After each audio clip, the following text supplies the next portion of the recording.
Felix and Tony. Come on, show Adam. Felix and Tony. Come on, show Adam. They're the right reason for a new season. Together we rise. Welcome back to another episode of On the Trail with Felix and Tony. I'm Senator Tony Ada alongside former Governor Felix Camacho. Good morning. Good morning. Half a day. Half a day. Every week on the trail, we discuss the issues our island faces and talk about our plans that addresses these issues. Today's episode, Gov, as you know, we're going to be discussing the Guam Chamber of Commerce Forum and some of the responses that were given. And we just want to expound and see where we're going to go from there and how we move forward with the questions and answers. And what did you think of the forum? I think it was a really good opportunity to come before the Guam Chamber of Commerce, which is primarily the business community, and discuss several issues. I think there were about a number of roughly 10 questions over a 90-minute discussion period or forum period, 3-minute opening statement, 2-minute closing statement, and then flip of a coin, 2 minutes to respond each side, and then, of course, 1 minute to rebut.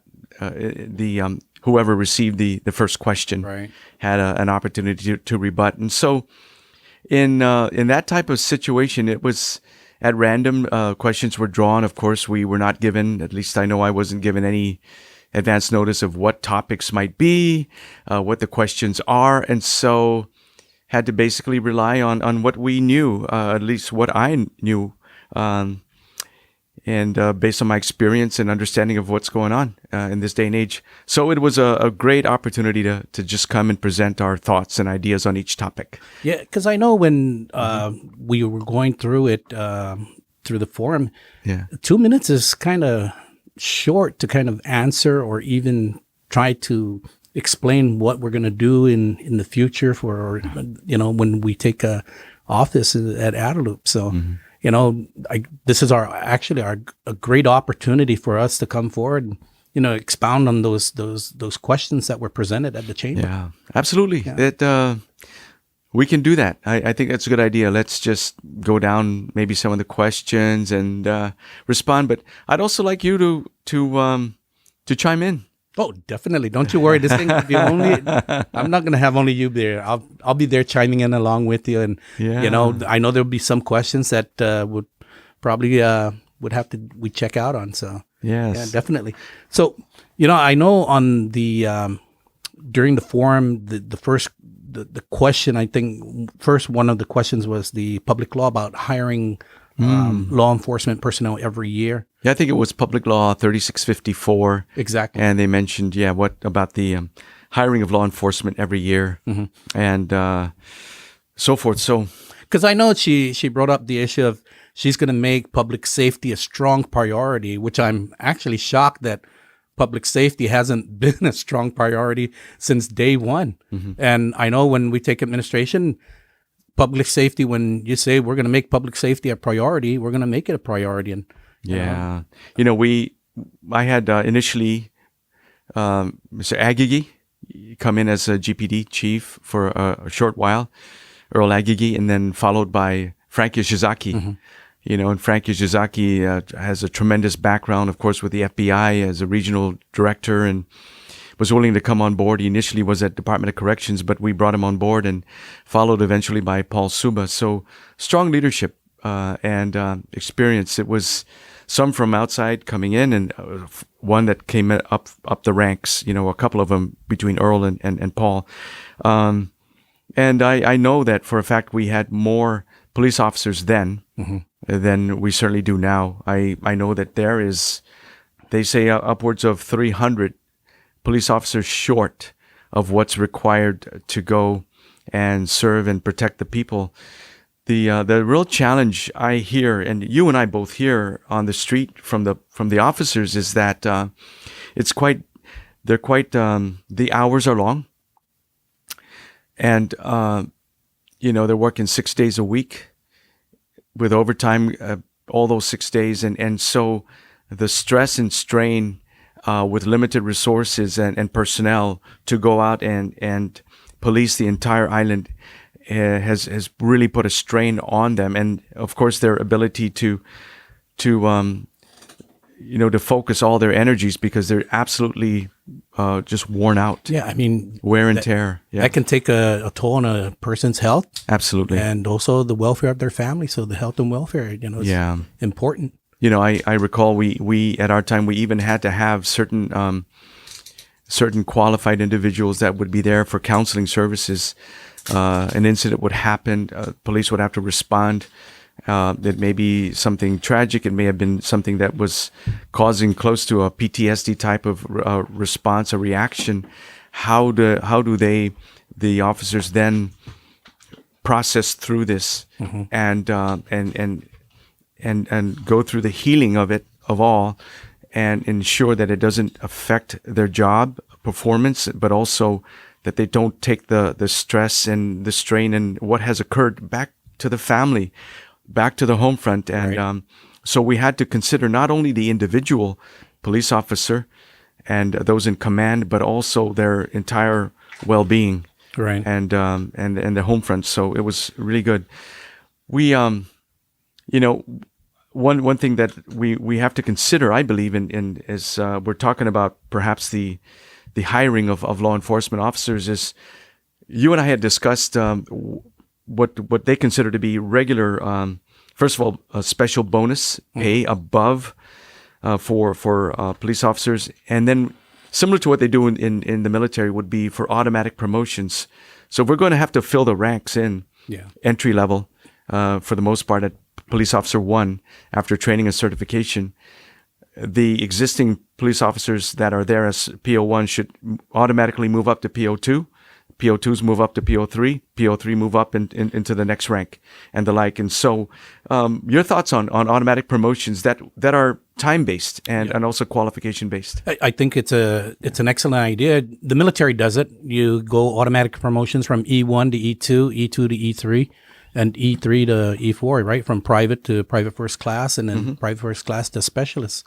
And then it becomes at the specialist rank, E4, during my time where, you had to go before a board. You had to make the qualifying points on the scores, and then you get promoted to sergeant. Yeah. So I think that is an excellent idea where we can start in moving our police department forward and getting our patrolmen, our PO1s to PO2s, PO2s to PO3s, and then bringing in the next PO3s cycle. Exactly. Bring in the next cycle. Yeah. So that these trainees now, these police officer trainees, you recall we had a discussion yesterday at one of the businesses that they were saying a police officer trainee was supposed to start class and still hasn't started class to this day. Yeah, it's bumped up, and I think the proposed cycle has only six when we used to have a line out the door for police officers to move in. And we have to remember that the depletion of the ranks of officers, police officers, has been attrition. They would basically move on, actually, or transfers to other law enforcement agencies, be it as a court marshal, be it as a airport police, seaport police down at Guam the Port Authority of Guam, and other areas. Some have even moved into other federal agencies because the pay is much better. But on this whole idea about automatic promotions, it's not new to the government of Guam. It's actually happened. It was practiced years ago within the Guam Police Department. So we need to reinstate that. Absolutely. And ensure that through the budgeting process, we are able to adequately fund for those promotions and of course, those positions. Well, when we see what's going on in the community and the safety of our people and the visitors to our island, public safety, most importantly, the Guam Police Department, we need to beef that up, and we need to ensure that they have not just the equipment and supplies and cars, but we need to make sure that they have the patrolmen, the officers to fill those vehicles, to get those equipment that are there and not just sitting by, So yes, another thing that has affected the move of police officers out of GPD into others, and that's why we talk about the automatic promotions, is that promotions have sometimes taken too long, and of course other jobs pay a bit more, and so it's pay isn't the only issue, of course, but we do know that crime is out of control right now, and we need to respond to that very quickly. So, Did they ever have? I know you were mentioning about the program where it was automatic promotions. Did they have like a bonus pay for police officers? Do you recall? Yeah, oftentimes there would be what's called merit pay bonuses, and so based on outstanding performance, and that you would get a merit bonus, and based on performance. So that's certainly another option that we can consider.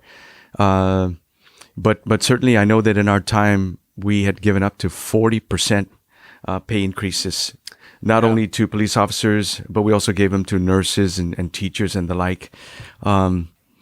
And we talk about pay not only being the issue, of course, that was a question, but the need to construct other facilities. In my time, we certainly did in Derido, in Tamuning, and Tumon. And then when you look at the other safety factor with Guam Fire Department, we did it also improve many of their facilities in Derido, in Barragán, in Agate, Santa Rita. New fire trucks, new ambulances, and the like to equip them, and of course the continued recruitment of officers. I really think that there would be a great push to talk to high school graduates coming out eventually, and bring the officers there and make the promotion. You see what the National Guard has done, Right. The promotions they do for Army National Guard, Air Force National Guard, Army Reserve, and the like.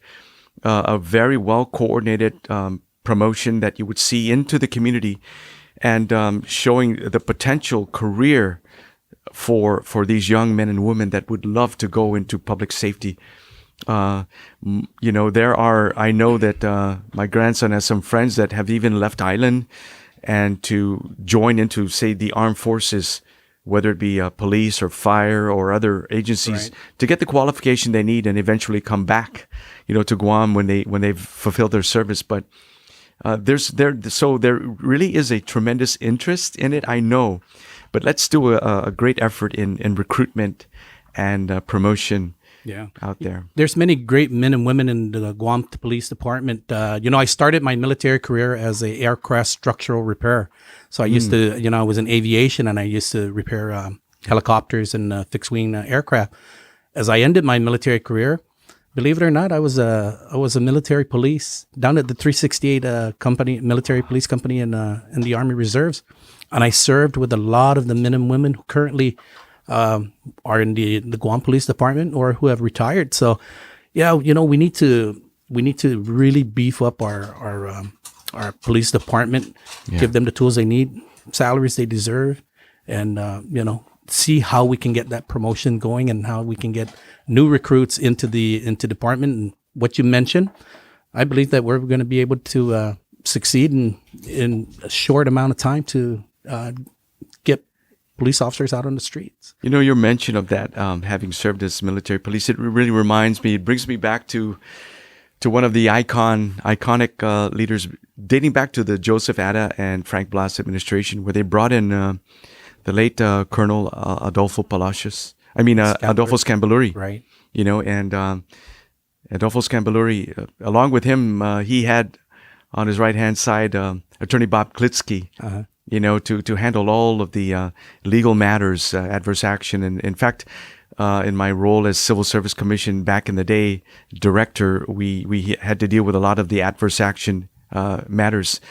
But coordinating the rights of employees in GPD back in the day, and with Mr. Scambaluri and of course Mr. Bob Klitsky as legal counsel, great memories of how we had to do a coordinated effort in ensuring that the officers and their rights were protected and all. But there's a lot of talent out there. Exactly. That's the bottom line. There's a lot of talent. There sure is.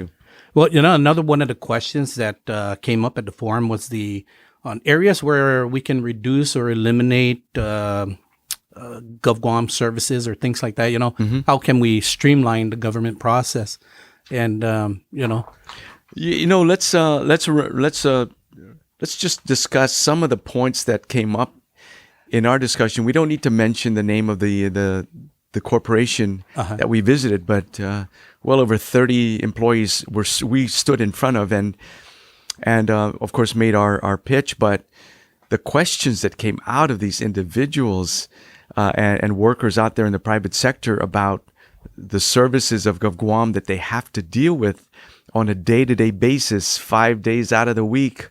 And that is what really surfaced is what can you think about in the areas of efficiency and customer service so that we can properly service our clients that require the services of the government of Guam. And what came out of that was they had great ideas themselves. Yeah, they did. In what they had to offer. Senator, Yeah. you want to add to that? Yeah, I think the very first and foremost concern, you can even call it a complaint, was the non-answering of phones at the departments and agencies. And I think sometimes that's what technology has done is that it's taken away that human factor, right? So we no longer have someone answering the phone, half a day, Department of Revenue and Taxation, how can I help you? Yeah, I'd like to inquire about my, my property tax. Let me transfer you to, the property tax division. You no longer have that. You have an automated phone system that answers the phone. Push one for property tax division. You push one, nobody answers. You try to get the operator back on, or go to the operator, and it's blank. There's nothing. No one is answering the line. So that is a lot of the frustrations that people have is the non-answering of phones. And it's not just to say up at Revenue Tax, but Department of Administration, all the other agencies. All agencies are where they have these automated phone systems that it takes the place of a human being. And I think sometimes I just want to put a human being back into those systems, and let's get back to where we were before. That's why I say technology sometimes has its curses. But I think one of the areas that the governor had spoken about was tax collections. That the outstanding tax receivables that she's collected taxes. But just to kind of clear the record on that, we just had the budget talks this past month, and Yes. One of the things that I did ask was the uncollected or outstanding tax revenues. So it's just interesting. Just let me read this to you. And this is from Department of Revenue and Taxation, and this is as of August 15, 2022. So September 30, 2018, outstanding tax receivables was $155,435,850.25. At the end of 2018, December 31st, it was $145,687,733.82. Come July 31st, 2022, the outstanding tax receivable, $166,387,414.44. So tax collection actually was down because we still have outstanding receivables, which from 2018 to 2022 is an increase of almost $20 million. Yeah. So that really is interesting. They, again, with the question as it related to the reduction or elimination of programs within the government of Guam, I have to point to a very interesting thing. It was the privatization of Guam Telephone Authority. And one would ask, why would you take a government utility such as GTA at that time and privatize it? GTA, when I took over, was the last remaining Guam. It was the last remaining telephone authority in the entire United States that was government run. And in discussion with previous board members and other members of management, the discussion was, a question I posed was, can GTA as it currently exists as a government utility, considering our budget process, our procurement process, the speed and pace of technology and how it's changing, and our customer base, can it remain viable? Can it remain competitive in this new world of communication and technology changing overnight? And the answer was no. We cannot keep pace as a utility. And so as a result, we privatized it. And in working with, what do you do with the GovGuam employees then? Those that wanted to transfer within GovGuam to other relevant agencies that they had the skill sets for, Right. we would do that.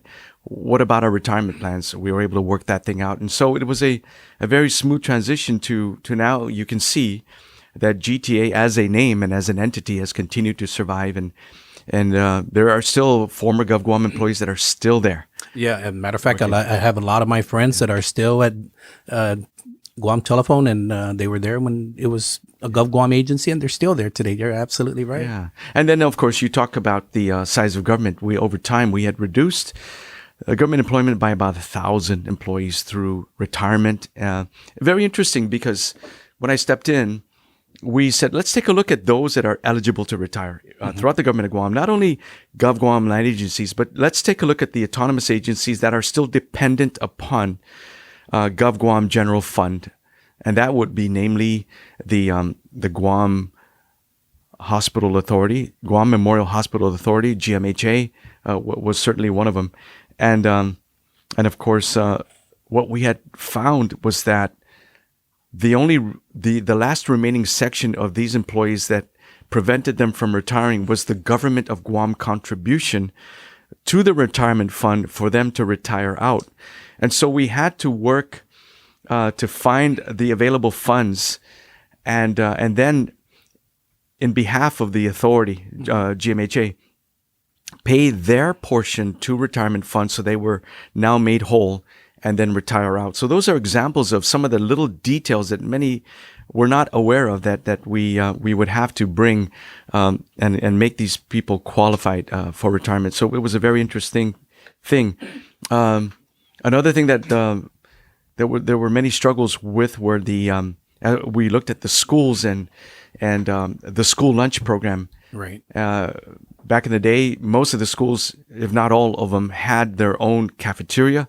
They had the cafeteria workers, and of course they had their lunch programs. They had their cooks. They had everyone else that had to go in and do that. We basically went and took those services, not only the school lunch program, but in many instances the maintenance, and outsourced it to private sector. So we did that, and I think it really speaks to what you and I stand for. We are looking at small government, lower taxes, and Right. traditional values that can be part of the hallmark of our 7 pillars and what we stand for. Yeah, and I think with the leadership. smaller government, what we look at is natural attrition.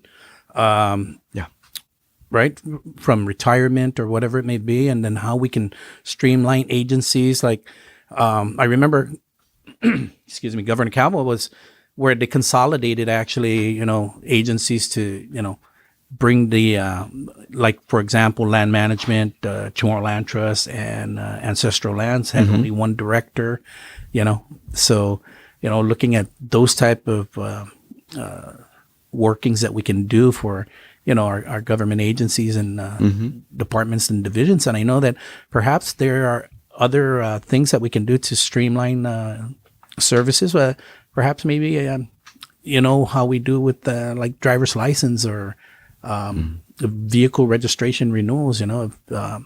We can see how we can make that a better process. I mean, they already have the technology to do it online. It's how do we now beef up that technology, right? So that, and I think this is a perfect idea.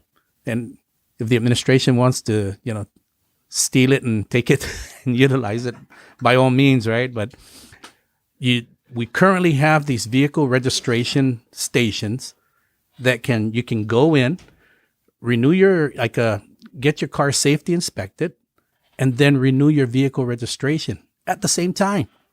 You don't have to go home. You can do it right there. They charge you a little processing fee, like $5, $10. I think $10 it is. And you just wait for your sticker in the mail, but they print you out a vehicle registration. They print that out for you. So why can't we use those same facilities that already have the technology in place to say, you know what? If you want to renew your driver's license, you can go to that safety inspection and renew your driver's license. You have them by the the machine to check the vision, and they can do all the processing already in place and do it like that, so that we're not. It's just like having a satellite station of driver's license division at again shopping center that one time. Yeah. So those are the things that we look forward to doing and pushing forward into our island, so that people don't have to wait 6-7 months to renew their driver's license. They can do it quickly and efficiently, either at DMV at Revenue Tax or over at an inspection station. Yes, and I know that one of the things, of course, that Registration, yes. Thank you. Thank you. Registration. Yeah, wonderful. Well, all good ideas that have to be pursued. Yeah, definitely. So, one of the other questions that they had at the forum was the public health emergency. Now, what was your take on that, and why are we still in a public health emergency? Why are we another 30 days again? Yeah, exactly. I found it interesting that the governor's response was, we're not on a lockdown anymore. You've gone to the movies, you go to restaurants, people are out and about. We've had concerts. Whatever the response was is that we're open. We're open to business. We're open for business. So then, if that's the case, and it's not an endemic, as she says, but it is still a pandemic, yet everything is wide open, and then why are we still in a state of emergency? And definitely it is primarily for monetary reasons. Yeah, I guess milk the federal government for what they can, right? But you have to think about it. All of the a lot of credit has to go to Congressman Michael Nicholas, for all that he's done, especially in the American Rescue Plan and all that he's done for that in I believe his position really in the Finance Committee and his relationship with the chair and others within the committee. Yeah. Maxine Waters, he was able to really to make the case for Guam, and along with the other territories, asking for a greater percentage or share of all that's gone out. Mm-hmm. I mean, we're talking trillions of dollars that were printed and spent out and sent out, and Guam got its share. But when you think about even the earned income tax credit, that alone, Gov, over $60 million. $60 million that we've been paying out for years, and now it's permanent. And it's not just $68 million for today. Mm-hmm. That's $68 million from here. And it could be even higher. Yeah, it's a dynamic number that always changes. And I'm quite sure that at this point in time, if you got that much money freed up from what would normally be an annual allocation spending for earned income tax credit, which was at one time a unfunded federal mandate, right? That is now provided for thanks to his good efforts. Mm-hmm. That money, I understand the legislature or perhaps some government agencies are looking at how can that then be used for debt restructuring. Mm-hmm. In other words, they want to go out and borrow more money, and here's now a funding source that was typically tied up, $60 million or so plus, that could be used for further either debt reduction or debt accumulation for the benefit of borrowing on certain certain programs or initiatives. Yeah, and I think also the Medicare cap, right, was lifted, was raised. Mm-hmm. So those are his workings that he was able to do in Congress, and you got to give credit where credit is due. And Congressman Nicholas has really done a lot of work for the people in his 2 short terms. That's right. In Congress, and I think some when you really think about it, 4 years, imagine that accomplishment, over $100 million worth of savings to our local taxpayers, right? Yeah, and I'm sure he'll be heading back soon to continue the work until his term ends, and we wish him all the best. Yes, absolutely. Thank him for his good work. And then I think another one of the questions was education, the Simon Sanchez School, and also the other educational facilities. Right. That was a very interesting thing, the Simon Sanchez School, and the fact of the matter remains is that we use the municipal lease program with a dedicated funding source to build the schools. And I'm glad to say that they're looking at using that same type of model or structure and how to finance other projects within the government of Guam. At least the current administration is. And we're certainly going to take that and take it to another level. But Simon Sanchez, very interesting about how they put it out to bid, was protested, they pulled it back. GDOE says, well, we're going to take over and we're going to handle this. But they sat on it for quite a while. And of course, then eventually decided that they're going to put out the design phase of it. And so the design phase is roughly around 90%, 99%, 95%, somewhere there. But they had to even pull back because of the discovery of a certain rare or endangered species of a certain snail species in the adjacent property where they were supposed to build the school. The idea was to build the school and then go back and tear down the existing facility and then put in your fields, whether they be football fields, soccer fields, track and field, whatever other facilities they were going to include there. So one delay after another. But we just find that by working with the private sector and developers, where you would build, you would finance, you would maintain, and under a lease program, let the government then pay their fair share. It's worked, and we just need to go back to that. And we certainly were able to do it in my time with those 5 schools that we built. And when I think back about all that, it was quite interesting with the schools because it had never been done before. And when you think about other programs of creativity, certainly when it comes to education, when you look at the recent, it was St. Paul's under the iLearn program. Here again is a school that just was recently opened, working with a private developer on land that they had over control over, and the efficiencies of private sector development and financing. It worked.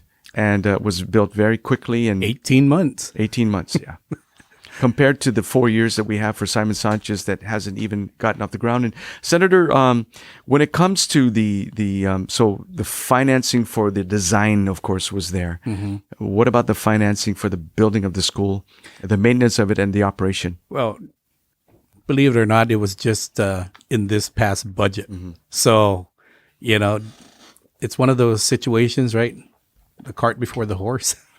So I have a question on that, if I may. Yeah, sure. What was appropriated for the construction of it, the operation and maintenance, or what came out of that budget process? Well, what came out of that budget process was just the authorization for the financing and for it, and the percentage and things like that. So a final figure still is working.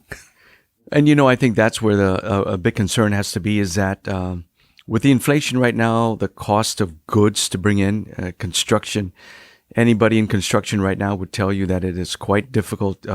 It's a moving target because of the cost of goods and inflation. So you may put out a bid, and of course you're going to have others competing on that bid.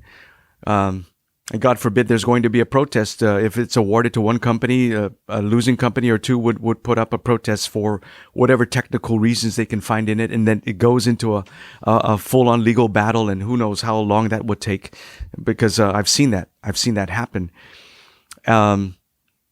Eventually that's settled. It goes into construction. Then you've got change orders because what was originally planned and financed for is insufficient. So there's going to be a lot of issues coming forward on that. And we'll see if this model works for as they had intended. And when you look at the infrastructure of our education system, I mean, you got Simon Sanchez, you got GW, you got FBLG. All these older schools now are actually literally falling apart. So I don't know how much more time is going to go by before, they start doing something about it. But I know when we get into office that we will work immediately on it as well. And working on that concept of the lease back programs with the schools that was previously done, I believe we'll be able to do that as well again. Huh? Yeah, I just to be a bit nostalgic and thinking back on my 2 terms coming in after the typhoon and all that we had to do. We had right away to look at the existing schools that were damaged in the education system, and we had to reconstruct 111 new classrooms. Just for the existing schools to accommodate what was happening. And then, of course, we did the funding of 5 new schools. Namely, it was Okadu High School, it was a Stumbo Middle School, it was New Liguan Elementary School, it was Atacao Elementary School, John F. Kennedy High School. At the close of my administration, and Governor Eddie was able to go and cut the ribbon on that one. We all also did some refurbishment. I think it began with the Untalan Middle School. We had worked with GCC in funding and other programs, for their learning resource center, their student center, their allied health facility. We worked along with University of Guam in the construction of the new college in business and public administration. And thinking of that one, it goes back to, I remember the days of debating with the late Senator Ben Pangilinan about the funding source. And the argument was, he says, we are going to tap into the hotel occupancy tax, because it's a very lucrative funding source, and we can afford to take away from tourism. And I said, no, we're not going to do that, Senator. Good Senator, we're going to go after the liquid fuels tax. And so ultimately, that was the argument that was presented and prevailed, that the liquid fuels tax on fuel, gasoline, diesel, jet fuel, and the like, was used to fund the building of the UOG college, CBPA they call it back then. But you also rebuilt the Liheng Famagun School at the Department of Youth Affairs. Yes, we did, DYA. Yeah. And, in addition to that, as part of the learning process, we constructed, I believe, 3 new libraries. My wife Joanne was very much involved in working with Matson on the bookmobile, converting an old school bus or a transportation bus into a roving library around the island for the kids. Now that we mentioned school buses, we also purchased, or I think roughly about 69 school buses for GDOE. And then, of course, when we think about the upgrade of technology, we were able to tap into a program worth $22 million for computers for the schools, back in the day. And that was pretty amazing. And so, and then, if I may, talk about, we're talking about education, discussions with the new consolidated Commission on Utilities, the CCU, and who now took over GPA and took over the Guam Water Works Authority. The discussion was, and of course, even the shipyard, which was then at privatized. What are we going to do about apprenticeship program? And it's centered on the fact that we have a workforce that exists even today, but they are getting older, they're due for retirement. What programs do you have in place to begin to train up the journeymen and get them trained in the skills and the skill sets needed to replace those that are retiring? And what are you doing to bring in new recruits and new employees? And so the apprenticeship program, they really took it and ran with it, So tremendous areas of when you talk about education. It's such broad-based. Yeah, it is. And it touches so many different aspects of our community and public service. And that's one issue that continues to be, a thorn on the back, right? Is because it's just continuously being, with the buildings as old as they are, it's one issue that will never go away, because our children need to have that learning environment to where it's going to be conducive to learning, right? Our teachers need to teach, and our students need to learn. So, hopefully things start to get off the ground and we can move forward with it. Yep. You know what? Another one of the questions at the forum I do recall, and this one was a sticky one. Procurement. Yes. Well, what was your thoughts on that, and how you want to expand on that? And Well, procurement is certainly when I think about what has happened over the years within the government of Guam, whether they be rules and regulations that are developed at the administrative level, whether it be procurement within autonomous agencies and the like, and then of course procurement within the line agencies of Gov Guam, those that are always trying to do business with the government, and it is a very, very difficult and complex process that needs to be simplified. yeah, and I think over the years, what had happened is that laws were passed to where you must take a course in procurement, and they offer it up at GCC. And there are different modules, right? And depending on how many modules you complete, would see where you can be in the procurement process, right? So, in order to be, I think, a buyer, it is, or right, anyone that touches procurement, yeah, you have to take these modules, these courses, Right. So, one thing I think where we can also improve on procurement is when DOE has its own procurement division. Maybe we need to look at these agencies and see how we can break down procurement from one central procurement, because I think they're really backlogged down there, because you got many agencies, right? All the line agencies that constantly just put in their procurement requests down to GSA. And I think sometimes they just get overwhelmed, and it becomes one of those stacks on the left or a stack on the right, and so and beyond that, when say you've got a certain procurement issue, if it's protested, then it typically would go to I believe now the process would be the public auditor to take a look at it. Sometimes even issues can extend beyond that, even up to the Attorney General's office. And so that's the frustration of many individuals that are involved in participating in bids for goods and services for the government of Guam, be it a line agency or an autonomous agency, is just the frustration and what they call the red tape of the procurement process. And then when you win and you begin to provide the services, it's actual collecting. There are many vendors out there that will tell you it is a very, very difficult situation to get paid on time.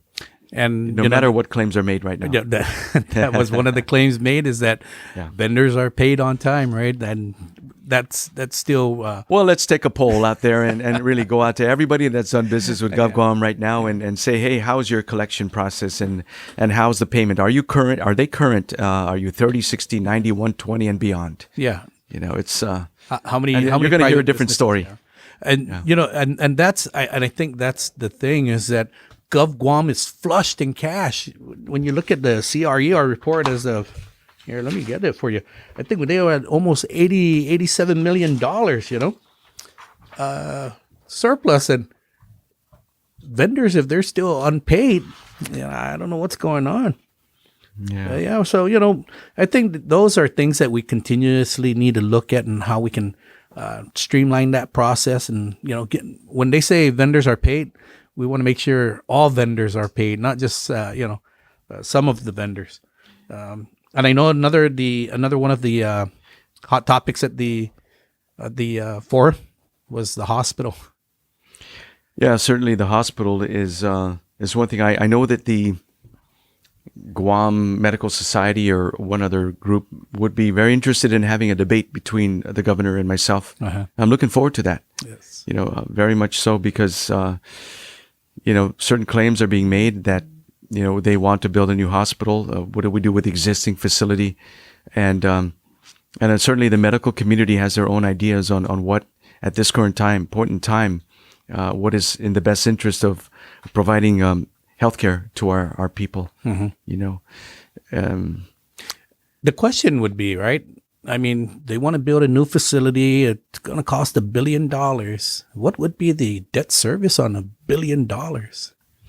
It, yeah, statistics have shown right now, Senator, that when you say one hospital bed, all the associated cost to provide one hospital bed in the facility is an average of $1 million and rising. Mm-hmm. And so, what is realistic at this point in time? And this is really going to require, I know that there are probably existing studies that are out there.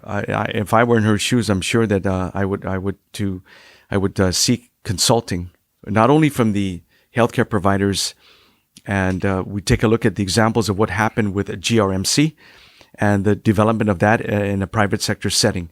We take a look at what's happened with the Naval Hospital and the lessons learned in construction that's happened there. There is much to be gained from that. We look at other private facilities that have recently come out, such as the American Medical Center AMC group, and what they've been able to do that. It's exciting to see how different groups. I know Dr. Tom Shea recently christened and ribbon cutted a recent his new facility there on Governor Carlos Camacho Street. I love that street.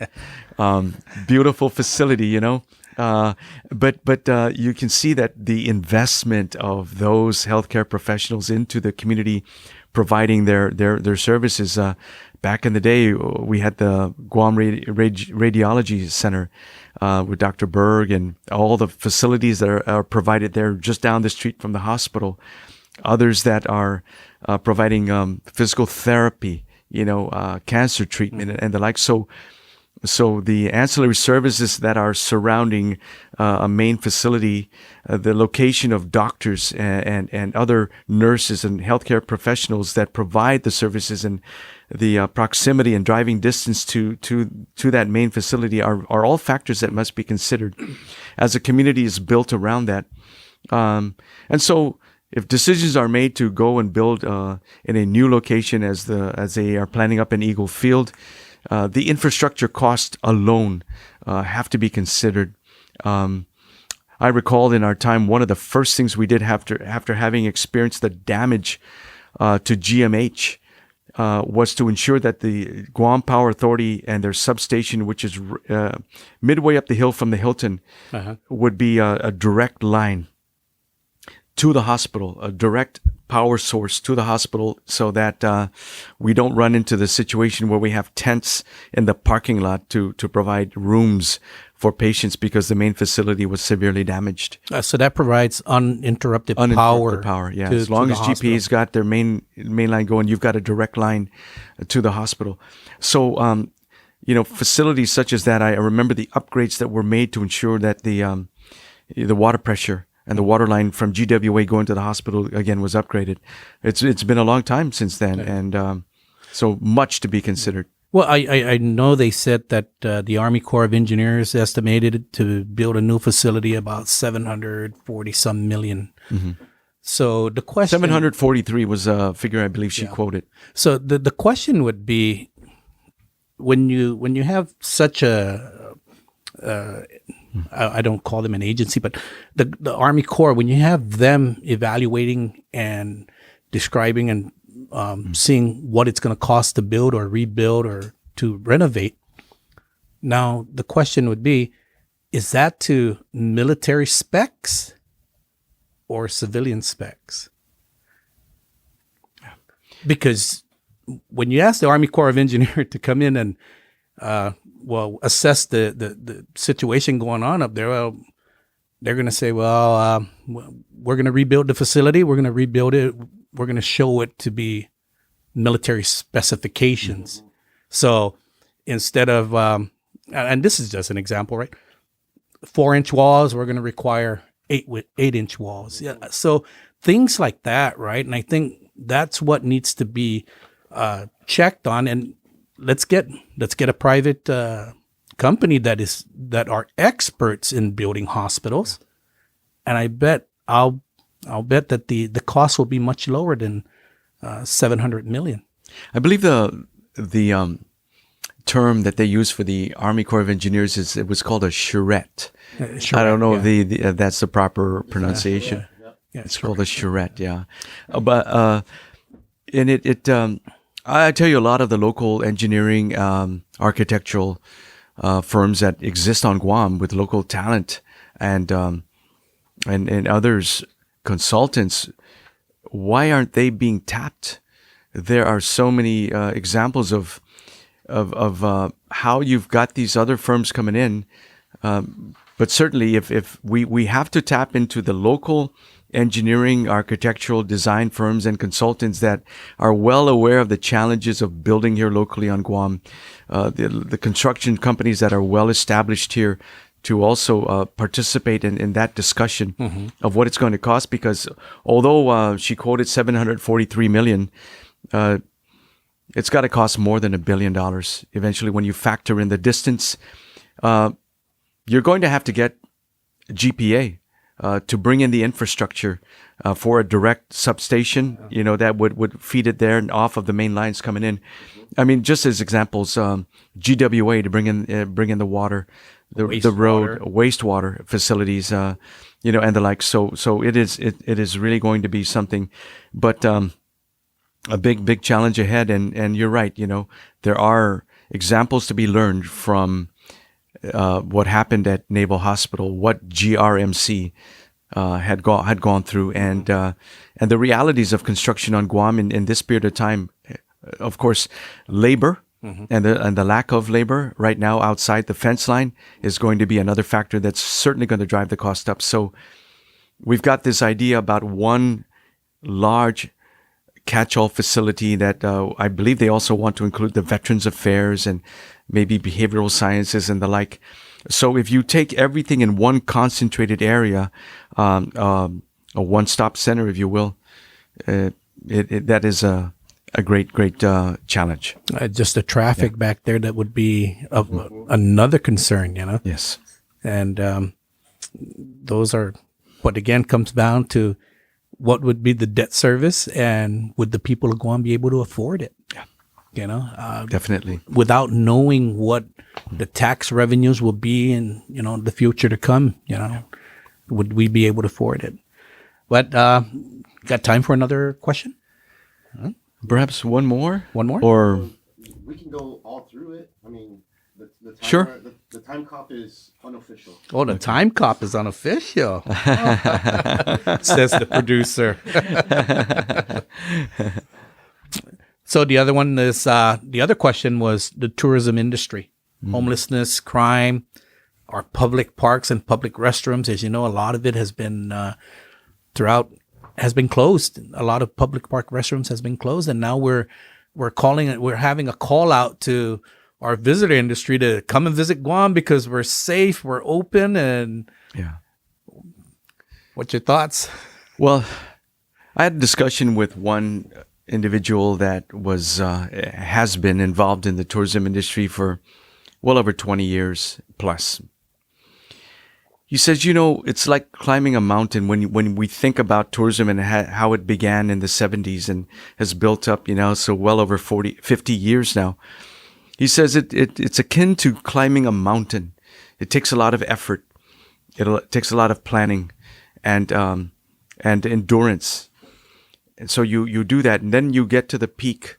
But when you're there, and we had under Governor Eddie Calvo's administration, was it 1.6 million on average, or about 1.6 million? 1.6 million.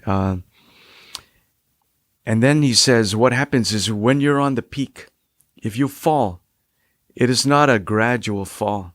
It is falling off a cliff. The fall is fast. The fall is deep. And you hit bottom, and that's what's happened on Guam. And of course, with this pandemic and the market forces that happen outside of Guam. So, what is it going to take? Again, you don't scale a cliff very quickly. We're going to have to start climbing the mountain back up again, and build and very strategically and work. But if we work together, the government. We work with our local industry here, and of course with outside markets, be it Japan, Korea, Taiwan, and other perhaps new destinations, we can get there again.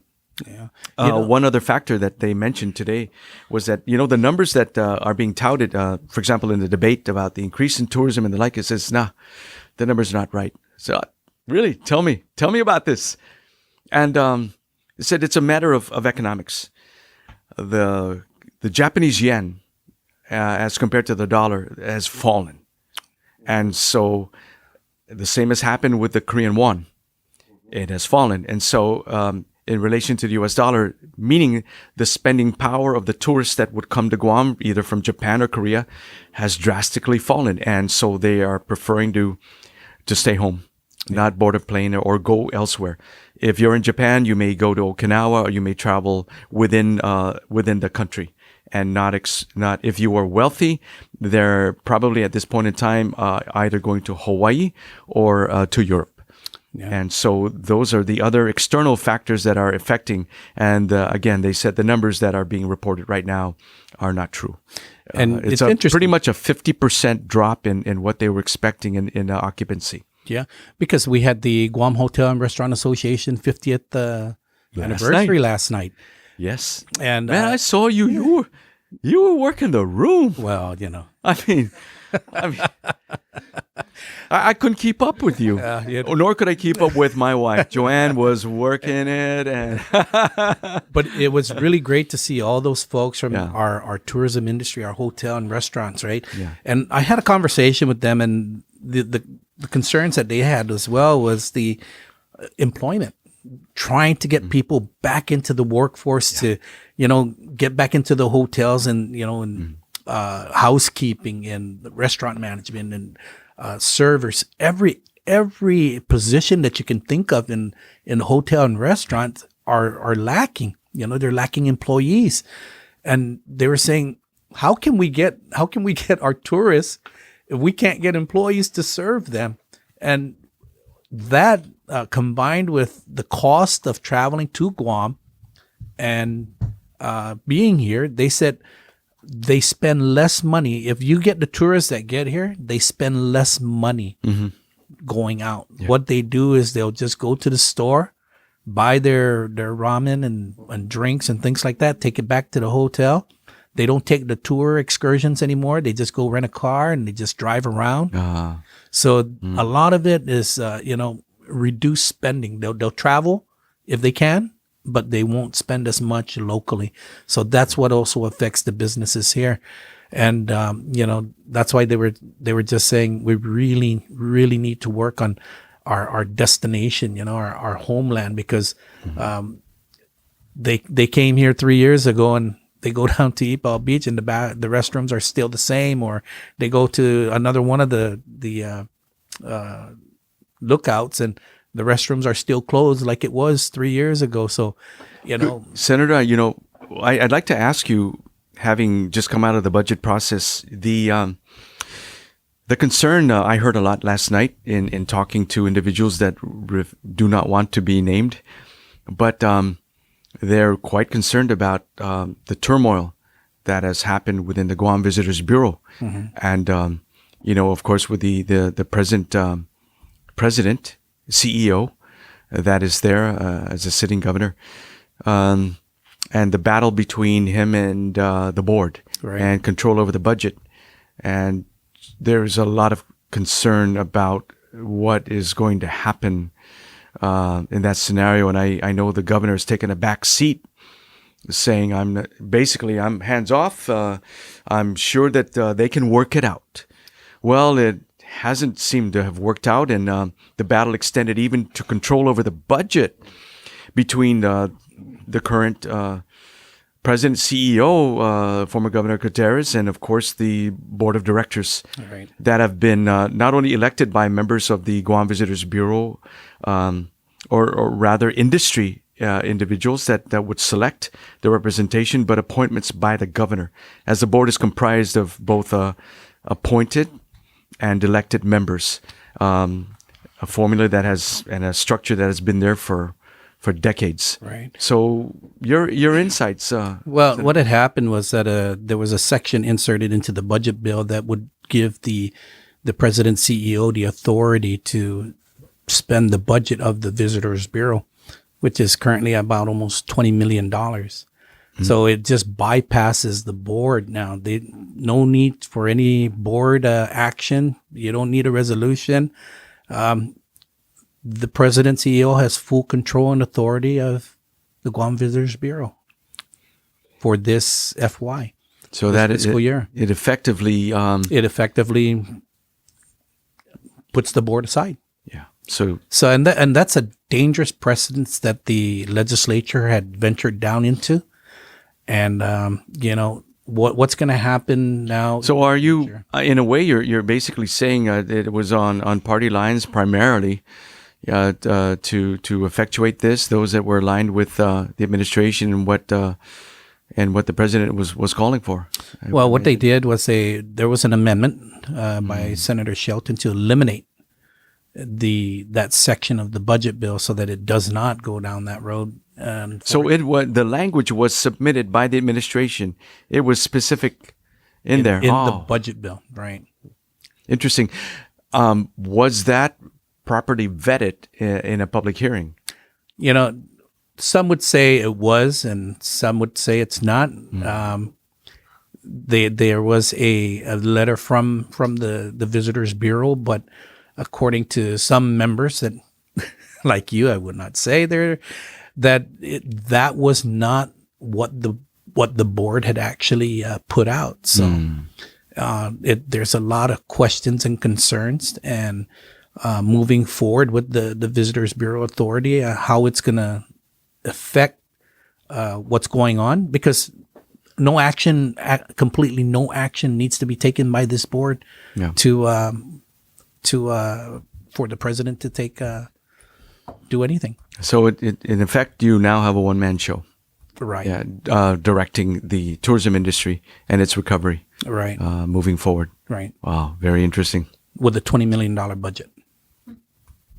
That's scary. Yeah. It is. Yeah. And goes to that. Yeah. Once again, you would think in a democratic type of scenario in an industry like this, which is the number one industry, and it has been the economic leg for Gov Guam and the people of Guam, the industry, the people that are involved in the industry have no say. Right. And that is very concerning, I think, to those. And that was basically the theme that I heard last night in discussion, was that, man, we have no say. I was scary. I was surprised with the inactions of the governor, being that this is her board that she appointed, and to not, back up her board, because the board is the one that selected the president. Mm-hmm. So, it just, I'm just shocked, and I'm worried what and how it's gonna end up. Yeah. So with a one-man show at GVB and how it's gonna move forward remains to be seen. Well, you posed a very legitimate question that I believe many people have answered in the industry. Mm-hmm. Why? Yeah. Why would the governor take a back seat and allow this to happen? The simple answer that people on the streets are out and the industry are saying, politics. What they recognize is that you have a influential, charismatic former governor sitting at the helm of GVB, and Uncle Carl, as many refer to him, is a political force in the Democratic Party, and they believe that, of course, that he has his loyal followers that have been part of his political career for many years, and so he is influential in being able to sway his supporters one way or the other. And I think the governor did not want to risk losing the influence of Uncle Carl, and his followers. This close to an election. Yeah. And so let's get through this. Let's okay, Uncle Carl. I'm gonna step aside. You do what you want, and I'll make sure that I get our party people lined up. We'll include this in the budget. We'll get it through, and let's get back. Let's pass this election. So this is not Felix Camacho saying this. This is what the people on the streets and in the industry are saying, is that, yeah, we recognize it was a political gamesmanship, and Carl won. Yeah, Yeah, definitely. Uncle Carl, Definitely. very charismatic, a very influential former governor that has political clout, that won the day with the GVB in the power struggle. Yeah, and I say that with all due respect. It's just what it is. Yeah. Thank you. Because of the nature of it, right? I mean, we're in a political season. We're this close to the general election, and I'm surprised that the budget hasn't been signed yet. Yes. So I mean, so now is she thinking about it? I thought it was gonna fail. Yeah. So now it makes you wonder. Can she line item veto that section? Yeah, right. Well, it's you can line item veto, when it comes to dollars and figures and. $20 million is a lot of dollars. So let's see what happens the next couple of days with the budget, if she's gonna. I doubt that's going to be vetoed. You doubt it? Yeah, I doubt it. Yeah. Okay. Well, you know what? I think there's one more, right? There's one more question here. 9. Which one? The next one. The bottom crime. Oh yes, almost missed this one. Wow. Everyday news, and when we say literally everyday news, did you see that viral video going around just yesterday with a gentleman with his shirt off, harassing vehicles right in the middle of the street, right up here at Naval Hospital entrance? I didn't hear about it. No, I mean, I heard about it. I didn't see it. Wow, that was something else. And the last question is the everyday news, violent crimes, and what's your take on that, sir? Well, the governor was touting that she, or at least under customs and quarantine, they've confiscated 480 pounds of meth. Mm-hmm. But and so they claim that, yeah, this is what we've gotten. But if there is so much meth on the streets that is down below $100, then that was just the tip of the iceberg. And so you can see that there is so much drugs on the streets right now that it is it's manifesting in the behavior of individuals out there that have just lost total control, and are causing great harm and fear in our community.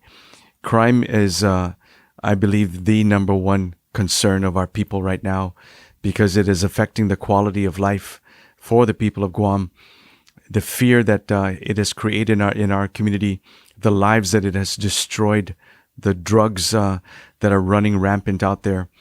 And it is so much. And we have to recognize that it is not just a local issue, but the crime syndicate, the source of where it's coming from. We're talking international now. Mm-hmm. How it is, whether it's begins in Mexico, ends up on the west coast of the U.S. and makes its way down to Guam. And we're talking meth, but eventually fentanyl is going to come out here. It's only a matter of time before it begins to affect our youth. Yeah. And we have to deal with the consequences of that, and lives that would be lost. There is an alarm that is out there right now, and you can't turn a blind eye to this. You can't not acknowledge that crime and drugs is the number one issue right now on this island, and it has to be taken care of. There has to be an establishment of law and order. When you think about what's happened in the U.S., of course, over the last couple of years, under the blue states, where there was a cry to defund the police, and they vilified and demonized law enforcement. Well, look what's happened. Here, of course, it's been a matter of a reduction in the force of our individuals, police officers that are out there well below. We need 300 more on the streets, and the lack of interest for our young men and women to get into public safety. We need to turn that around. But how do we do this now for the people of Guam, Senator? Your thoughts, your thoughts on this matter of crime. You said it earlier, and I think that's the idea of this promotions of police officer 1s, 2, and 3s, getting more officers, getting more individuals trained as police officers, and putting more people out on the streets. Yeah. We need to continue to protect our borders, not just our mail. Because I understand that she said, she was talking about stopping it coming in from the mail, but it's not just coming in from the mail. It's coming in from the airport. It's coming in from the seaport. You know what? For all we know, those first couple of Chinese illegals that came in through our beaches and they let go, who knows? They probably had tons of drugs with them. I mean, no one knows, right? But these are the things that we need to address, and these are the things that should have been addressed since the first day when that first illegal came in on the shores, and they just let them go. And now what did they do? Well, we have a task force. I do recall the last on the beginning of their administration when they were running that, they said, no, Ray, why we don't need task force, and now all of a sudden we got all kinds of task force going on, right? So obviously the task force works. But yeah, and I think we need to think about all right, what are the lessons learned from the past under the previous administration, and what do we do moving forward to improve it? And there certainly, I'm excited about being able to come up with all the solutions and what we need to do to help this community. So lessons learned from the past. Right. It's typically said that if you don't learn the lessons of history, you're probably going to repeat them again. right. And in that also, I do want to say that we've, of course, with the pandemic and the amount of money that's come in, well over $2 billion, and how much has been spent out there, I made mention about how it seems to be we're almost in a welfare state, and in many respects, it's turned into a socialist type of environment where big government is coming in and providing money for all the solutions. But the problem with socialism is that eventually you run out of everyone else's money. Right. And when you run out with everyone else's money, then where do you go from there? And that's where this government is heading right now. When these federal dollars are gone, and all these programs that are being advertised every day on the newspaper run out, then what? Yeah. Yeah, Because the real work begins then, Yeah, because and it's going to be rebuilding all over again. and the perfect restoration. example is that that child care, right? When you think about it, okay, so a family is going to assume that this is going to be, for a really long term, right? So they're going to take that $675 and push it somewhere else and say, hey, well, we got extra money now, so we'll be able to do these things. But like you said, when that federal funds run out, what's going to happen to that family that depended on it, right? Yep. And how are they going to be able to readjust once again to paying for daycare and then also buying or paying for the things that they depended on that $675 for? So, we need to really see how it's going to move forward. And, it kind of brings me back to, I introduced the resolution just last week. It was publicly heard, and it was about financial literacy, right? Financial literacy in our education system and helping our students learn about being financially responsible. Everything from balancing a checkbook, opening a savings account, things like that, and something for DOE to start pushing out. We asked the board to implement it so that we can start giving our students that education.